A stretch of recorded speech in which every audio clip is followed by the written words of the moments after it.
You truly believe that this child is the chosen one. What is his name? Jesus. All right, Adam and Alan join me now. What a team. How are you guys doing? We're doing good. How are you? I think I would need the entire half hour to like list all your credentials and all the things that you guys have worked on, but it totally makes sense with this film and the music aspect.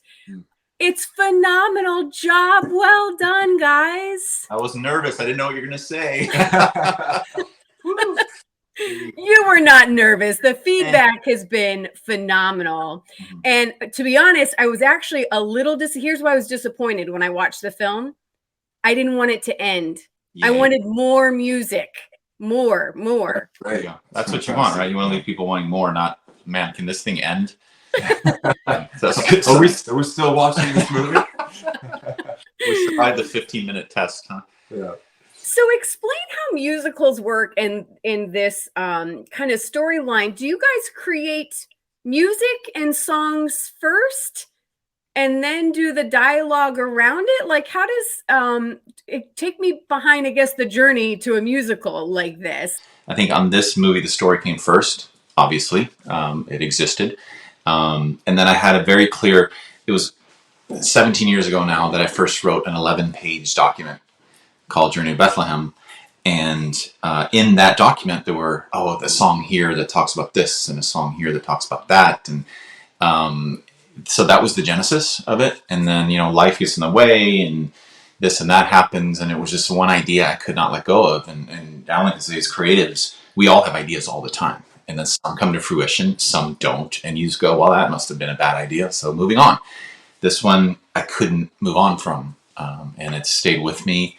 And I just knew we were supposed to make this movie. And I think here the story came first. The idea has grown and evolved. And as I started writing the screenplay with my friend Peter, you just kind of write, okay, this moment needs a song. There's a song called In My Blood that Joel Smallbone sings in the movie. And Herod says this one line to his son in the movie. And I go, that's a song. And then we wrote it. So it was very organic. And I've always loved, with regard to musicals, I've always loved the idea that you sing a song when words aren't good enough anymore. I think Adam has done a fantastic job of showing us what that means within the context of this story. When the characters are feeling something so deeply that saying it with dialogue doesn't quite do it justice, then you sing about it. And this amazing music that Adam and his wife wrote for this movie that does that really, really well. Yeah, I think if you say words, like they can penetrate, obviously, but if you sing them with an incredible melody that moves you without words, and then you add those words that are in context with the scene you just saw, it just penetrates in a way that nothing else can. I love the timing of everything, and I love that you brought up that you had been working on this for years, but it just seemed to kind of come together now. As you look back, why do you think that is? Because I'm so excited about the year that we've had and all of these wonderful, phenomenal movies that have done well in the theaters. I mean, I just feel like this is the big finale, I think, on this awesome year that we've already had. To me, it's so evident that God's fingerprints have been all over it. This was the time for this movie to come out. 100%. Yeah, I mean, I wasn't ready 17 years ago. I wasn't ready to make this movie, to direct. God kind of planted that seed in me then, and then he's been watering it over time. I've been learning. I've been working with some of the best people in the business and growing as an artist. And meeting Alan 10 years ago was not chance. Yeah, he doesn't like to talk about this, but I tried to cast him in a movie. He didn't end up getting the role. It's okay. He wouldn't have wanted the role. The movie was terrible. But we met and became friends back then. And then he took me to lunch, and I shared this idea then, because that's what you do. Creatives get together. Well, hey, what do you want to do next? And I'm like, I got this idea that I really want to do. And you just talk about it. And that's how this started 10 years ago for us. And then flash forward a few years, he started a company. And he said, then I'm going to get that financed for you. I'm going to get that financed. I'm like, yeah, whatever. And then sure enough, he called me. He's like, what are you doing with that movie? Yeah.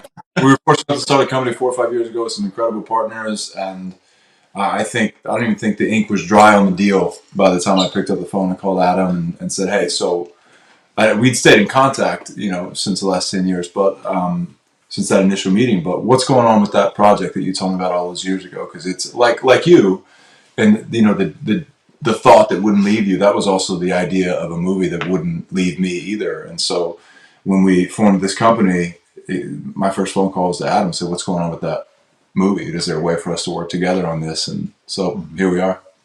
Yeah. Let's brag on the cast a little bit. Let's do it. Yeah, I mean, Antonio Banderas, I didn't know he could sing. Joel Smallbone, you have the obvious ones that you go, okay, yeah, like let's put that song on the radio. And then you have all these other, I mean, it's phenomenal. Everybody who sings in this, like, let's get it on the radio. They're ready. If we did one thing right, I think on this movie, we have an amazing cast. They really are. They embody the characters better than I could ever have hoped for. Antonio, he's an Academy Award nominee. I mean, the guy's a phenomenal actor, but go check him out in Phantom of the Opera. This guy can sing. And we knew we needed somebody who could sing the song. It's a very challenging song. So that narrowed the list down of who we could get. So Antonio, for me, he was always somebody I targeted because he's the right actor. He can play this crazy rock star king that I had in my mind, but he can sing the song. He has the full package. And Fiona, finding Mary was, it was a challenge. We saw hundreds of Marys, and I just didn't feel right about any of them. I just couldn't, casting director was getting frustrated. Everybody's getting frustrated. I mean, we have to cast someone. We're weeks from starting. I know it's not the right person. And she was perfect. And by the way, because Mary Did You Know is one of my all-time favorite Christmas songs. And that song that she sings, I feel like, I mean, I don't know what, like, it's almost like right there. I mean, that's how good her song is that she sings. I feel like it is on that. Right to a Savior and King, yeah. Yes. Yeah, it's phenomenal. She's phenomenal in the movie. And it was 3 a.m. in Madrid. I couldn't sleep because I was stressing. And this audition came in from LA because, the time changed. And I saw her and I sat up in my bed. I'm like, oh my gosh, this is her. And I just knew it. I knew it so much so that we didn't even ask for a callback. I wrote an email right away. I found her. And probably because everyone was desperate, they went along with it. I don't know. So they let me cast her. And she just embodied Mary. She's strong, but she's so kind and humble and beautiful. And the chemistry between her, I mean, because that's got to be there too. You can have the best Mary, but if you don't have a good Joseph to go along with it, right. And that was fun because once we cast Mary, we could do a chemistry read with Joseph's and quickly move. And we had, I think, 5 or 6 people lined up. I didn't know who Milo Manheim was. Full disclosure.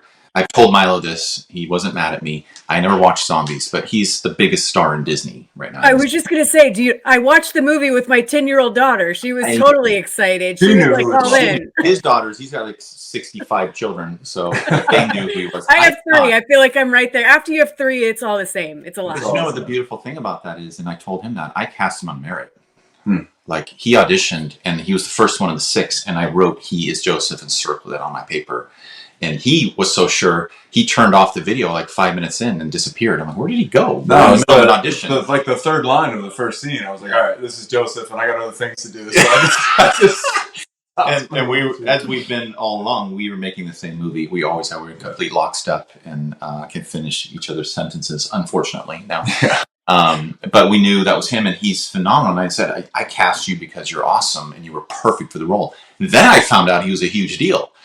And I couldn't believe, I just didn't expect a huge deal to be willing to audition for this movie. But he did. That's how much he wanted to do it. So you can feel that in the whole cast. Everyone wants to be there. And it really comes through, I think. So what do you hope people, I'll get this an answer from both of you. What do you hope people take away from this movie other than phenomenal music that I think this will be a classic that I know my family's going to want to watch every Christmas and every year? But what's the goal? I mean, there's movies, there's films, there's storytellings of this, but what was the heart behind, why was this just nagging at you all these years to get it out? That's first of all, I love that you said, that you want to watch this every year. I think that's one of the things that I was hoping, that you would watch Elf and watch this. You know what I mean? It's like the whole family. What we do at Christmas, we gather with our families. What can we all watch? And for me, I want them to watch what Christmas is about, right? In a very digestible, in a way, whether some of your family maybe aren't believers, some, whatever, everyone can enjoy this movie. So that was important to me. But I think, it's very important to me that people get the joy of this story. So many biblical versions of this have been lacking color, lacking that joy and celebration, and what Christmas is and what it means, right? We should be celebrating, and instead, there's sheep grazing in dirt, and nobody's smiling, and everything's awful. And I'm like, no, like I want this to be vibrant and colorful, and for kids to lean in and want to know more about the story, and to feel better, frankly, than you did before you watched the movie. And I think we need that today. It's a tough time for many people, especially at Christmas. Could be the hardest time for many people. And I think you put this on and you will feel better. I really believe that. For me, 10 years ago, as we mentioned, Adam told me about this idea and this movie that he wanted to make. And yes, I was super excited about all of the things. It's a musical. It's fun. It's for the family. It's this story that we all know that hasn't, been done in this way before. And it's with a creative who can do it better than anybody. Like, all of those things were immediately exciting. But in that same conversation, even 10 years ago, he told me that he wanted to make a movie about the theme that God has bigger plans for you than you even have for yourself, or that you can even imagine. And that has always stuck with me. And making movies is hard. You have to have the thing that puts you down at night and gets you up in the morning that's bigger than like, oh, I think this is going to make a lot of money. There has to be like what is the reason in your heart that this needs to exist? And that's always been the North Star for me. And we've always been so passionate about helping and supporting Adam in telling that story. And there's a number of themes that we're really excited about in this movie, but at least for me personally, that's the one that really pokes through, that I'm really excited for people to take on and hopefully really adopt in their own life. That whoever you are, wherever you are, whatever you're dealing with, whatever responsibility God has put on you in your life, the way he did with Mary and Joseph, it's true for you that God has bigger plans for you than you could even imagine. That is very, very exciting for us, and something that we think is a really important and truthfully positive message that we want everyone to experience. Well, I'm living proof because, I started as a bass player for Stephen Curtis Chapman, right? And I thought that was my life. And if you'd asked me then, you're going to direct musicals, of feature films, I would never have thought that far. I wouldn't have dreamt that far. But he kept putting stories in me. And then just writing the songs wasn't enough. I had to tell more of the story, and it's grown. And, we just can't, we don't know. God has an incredible future planned for us if we're willing to go on that adventure, and Mary was willing to take that step and trust God and go on that adventure. And it's a really powerful thing. I love that. And I love that you both have, because I feel like I can relate on a much smaller scale to both of you, but there's, I've been in mainstream media, and I know you've, I hate the term secular, but I know you guys have both done that. And then in the faith-based world, and it's hard to know where you're being called and where God is best going to use you. But I think when you do surrender, and I think when we do get to that place where he is sovereign, and if we're truly just obeying and trying to figure out what he wants us to do today, all of that stuff works out, and we're right where we are supposed to be. And that certainly feels like what's happening for the two of you guys now and with this movie. 100%, 100%. And, it's when you look back at even how we got Herod, Antonio was working in Madrid, and, how we found our cast and how we connected, and just every little piece that's been woven together. And what I've learned through my career to be prepared to do this. And I've said before that I'm not a malcontent, but every step in my career, I felt like there was something more I was supposed to be doing. And I was very grateful for the success. I've had a lot of success. If my career ended tomorrow, I'd be like, wow, that was cool. But I'm like, there's something else. And I kept looking for that thing. And when we were making this movie in Spain, I was like, this is the thing. This is it. And I'd say I found my calling in my 40s, which is interesting. But it wasn't that. God was preparing me for this. Yeah. For all years in a very unusual way. Film Well, director. as we end here, what's next though? Because again, when the movie ended, I wanted more. Can you give us a little sneak peek on what y'all are working on for the next year?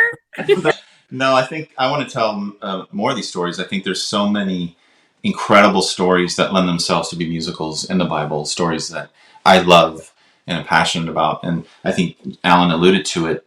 It's so hard to make a movie, right? It is such a commitment.